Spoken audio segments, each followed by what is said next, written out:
Don't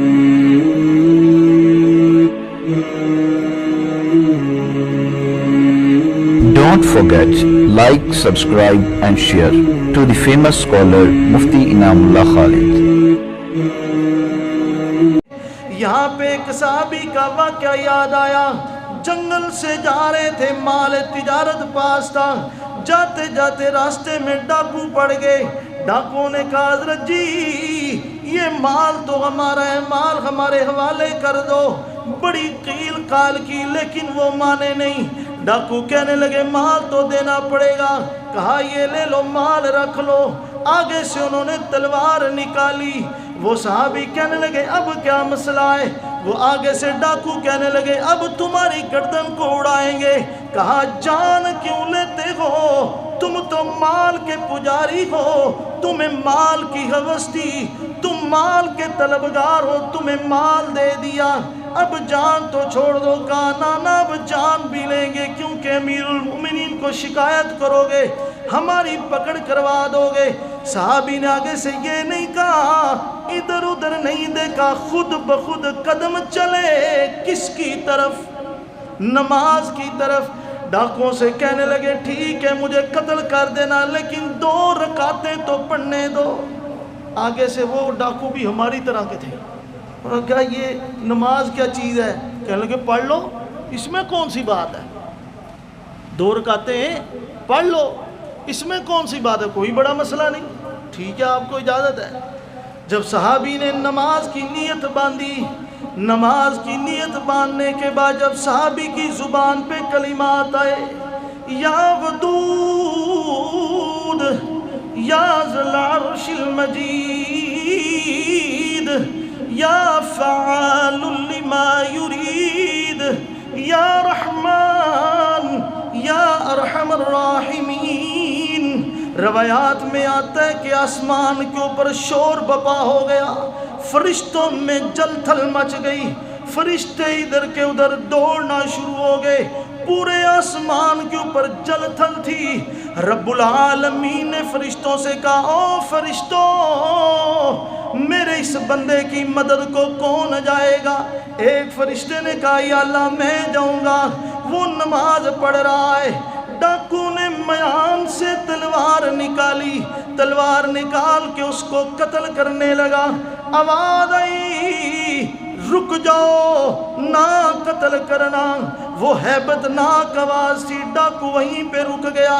ادھر ادھر دیکھا کوئی نہیں, آگے دیکھا کوئی نہیں, پیچھے دیکھا کوئی نہیں. پھر قتل کرنے لگا. پھر آواز آئی رک جاؤ, اس کو نہ قتل کرنا. وہ ڈاکو پھر رک گیا. تیسری دفعہ جب اس نے تلوار آگے بڑھائی تو دیکھا کہ ایک آدمی تیز رفتار گھوڑے کے اوپر نیزہ لیے ہوئے ڈاکو کے سر پہ پہنچتا ہے, نیزہ اس کے آر پار کرتا ہے. ڈاکو قتل ہو جاتا ہے, اس کے جسم کو آگ لگتی ہے. تو وہ صحابی جب اس نوجوان کی طرف دیکھتا ہے, ذرا توجہ کیجئے گا جملے کیا کہتا ہے. صحابی کہتا ہے کہ تو کون ہے جس کے ذریعے سے اللہ نے میری مدد کی؟ یہ نہیں کہا کہ تو نے میری مدد کی ہے, تو میری مشکل میں کام آیا ہے. صحابی کہہ رہا ہے کہ تو کون ہے, تیرے ذریعے سے اللہ نے میری مدد کی ہے. وہ کہنے لگا میں پہلے آسمان کا فرشتہ ہوں. جب تو یہاں پہ یا ارحم الراحمین کہہ رہا تھا, جب تو یہاں پہ یا ودود کہہ رہا تھا, جب یا ذل عرش المجید کہہ رہا تھا, پورے 7 آسمان پہ ایک بے چینی تھی, فرشتوں میں شور و غلغلہ بپا ہو گیا تھا. رب العالمین نے فرمایا کون مدد کو جائے گا؟ میں نے کہا میں جاؤں گا. اس نے پہلی دفعہ تلوار اٹھائی, میں 7ویں آسمان پہ تھا, میں نے وہاں سے آواز دی رک جاؤ نہ مارنا. اس نے دوسری دفعہ تلوار اٹھائی, میں آخری آسمان پہ تھا, میں نے آواز دی نہ مارنا رک جاؤ. تیسری دفعہ تلوار اٹھائی, میں تیری مدد کو اس کے سر کے اوپر پہنچ چکا تھا. آقا علیہ السلام نے ایسی تربیت فرمائی تھی. اور یہ بات یاد رکھیے کہ جو نیک عمل ہوتا ہے نا, عمل صالح, یہ انسان کے لیے بہت بڑی امید ہے, یہ ایک ڈھارس ہے. آپ ذرا اس کی ایک اور مثال سمجھیے.